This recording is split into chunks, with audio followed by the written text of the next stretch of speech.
أيها المواطنون، أيتها المواطنات، صاحب الجلالة يخاطبكم.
الحمد لله والصلاة والسلام على مولانا رسول الله وآله وصحبه.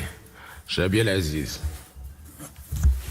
إن تقليد ذكرى ثورة الملك والشعب هي خير مناسبة لاستحضار قيم التضحية والوفاء في سبيل حرية الوطن واستقلاله، وهي ليست فقط حدثا تاريخي وإنما ثورة مستمرة تلهم الأجيال المتعاقبة بنفس روح الوطنية الحقة للدفاع عن الوطن ومؤسساته ومقدساته، كما تأتي قبل أيام من الانتخابات المقبلة تتزامن مع مرحلة جديدة من المشاريع والإصلاحات في إطار تنزيل النموذج التنموي وتفعيل الميثاق الوطني من أجل التنمية. وتتميز هذه الاستحقاقات بإجراء الانتخابات التشريعية والجهوية والمحلية في نفس الوقت، في نفس اليوم، وهو ما يؤكد عمق الممارسة الديمقراطية ونضج البناء السياسي المغربي. شعبي العزيز، إن الانتخابات ليست غاية في حد ذاتها، وإنما هي وسيلة لإقامة مؤسسات ذات مصداقية تخدم مصالح المواطنين وتدافع عن قضايا الوطن، لأننا نؤمن بأن الدولة تكون قوية بمؤسساتها وبوحدة وتلاحم مكوناتها الوطنية، وهذا هو سلاحنا للدفاع عن البلاد في وقت الشدة والأزمات والتهديدات، وهو ما تأكد بالملموس في مواجهة الهجمات المدروسة التي يتعرض لها المغرب في الفترة الأخيرة من طرف بعض الدول والمنظمات المعروفة بأدائها لبلادنا. فالمغرب مستهدف لأنه دولة عريقة تمتد لأكثر من 12 قرنا، فضلا عن تاريخها الأمازيغي الطويل، وتتولى أمورها ملكية ومواطنة منذ أزيد من 4 قرون في ارتباط قوي بين العرش والشعب. والمغرب مستهدف أيضا لما يتمتع به من نعمة الأمن والاستقرار التي لا تقدر بثمن، وخاصة في ظل التقلبات التي يعرفها العالم. ورغم ذلك فالمغرب والحمد لله معروف بسمعته ومكانته التي لا نقاش فيها، وبشبكة علاقات واسعة وقوية، ويحظى بالثقة والمصداقية على الصعيدين الجهوي والدولي. شعبي العزيز، يتعرض المغرب على غرار بعض دول الاتحاد المغرب العربي لعملية عدوانية مقصودة، فأعداء الوحدة الترابية للمملكة ينطلقون من مواقف جاهزة ومتجاوزة، ولا يريدون أن يبقى المغرب حرا قويا ومؤثرا. وقليل من الدول خاصة الأوروبية التي تعد للأسف من الشركاء التقليديين تخاف على مصالحها الاقتصادية وعلى أسواقها ومراكز نفوذها بالمنطقة المغاربية، كما أن بعض قياداتها لم تستوعب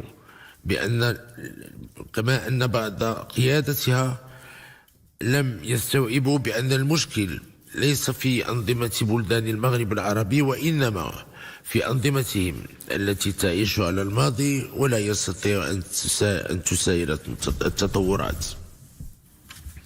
وقد أبانت الشهور الأخيرة أن هذه الدول تعرف ضعفا كبيرا في احترام مؤسسات الدولة ومهامها التقليدية الأساسية، لذلك يريدون أن نصبح مثلهم من خلال خلق مبررات لا أساس لها من الصحة، واتهام مؤسساتنا الوطنية بعدم احترام الحقوق والحريات لتشويه سمعتها ومحاولة المس بما تتميز به من هيبة ووقار.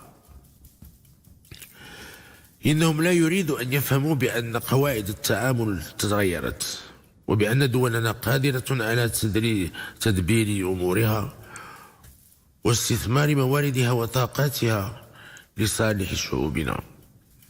لذا تم تجنيد كل وسائل الممكنة الشرعية وغير الشرعية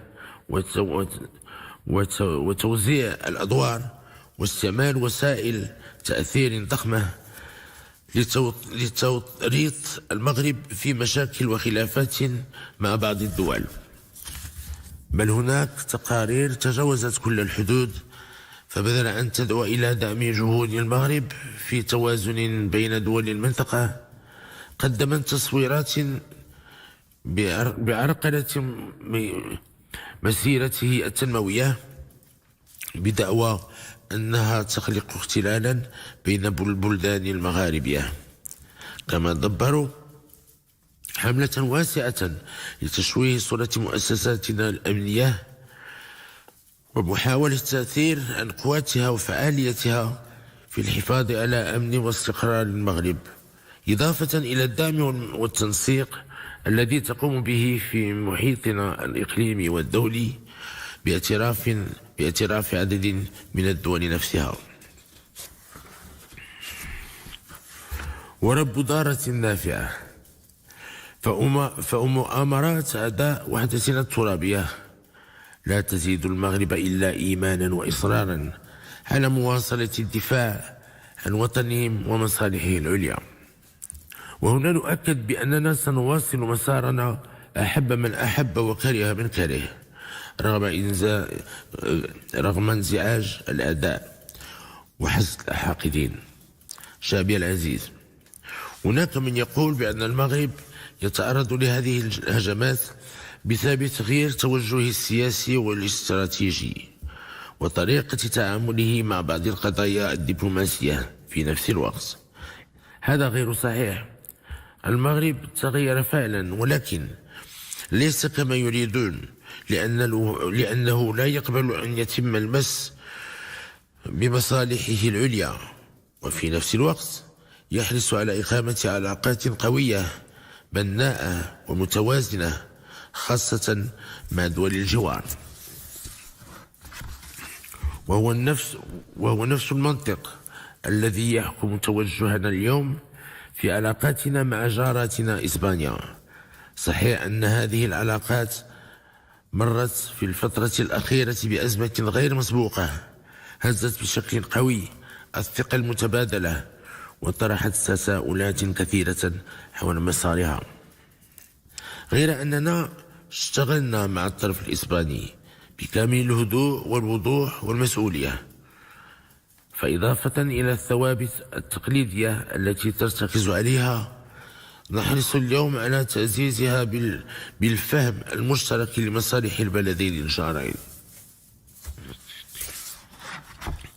وقد تابعت شخصيا وبشكل مباشر سير الحوار وتطور المفاوضات، ولم يكن هدفنا هو الخروج من هذه الأزمة فقط، وإنما أن نجعل منها فرصة لإعادة النظر في الأسس والمحددات التي تحكم هذه العلاقات، وإننا نتطلع بكل صدق وتفاؤل لمواصلة العمل مع الشركاء مع الحكومة الإسبانية ومع رئيسها معالي السيد بيدرو سانشيز من أجل تدشين مرحلة جديدة وغير مسبوقة في العلاقات بين البلدين على أساس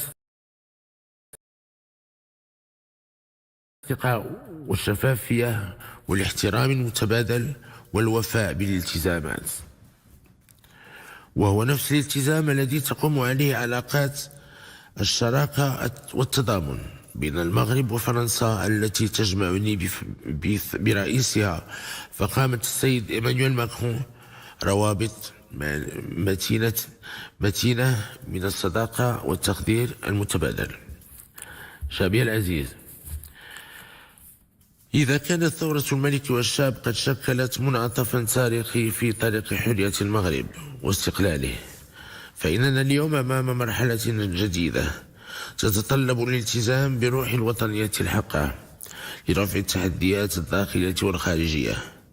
ونغتنم هذه المناسبة لنترحم على أرواح شهداء الوطن الأبرار، وفي مقدمتهم بطل التحرير جدنا المقدس جلالة الملك محمد الخامس، ورفيقه في الكفاح والدنا المنعم جلالة الملك الحسن الثاني طيب الله ثراهما. والسلام عليكم ورحمة الله تعالى وبركاته.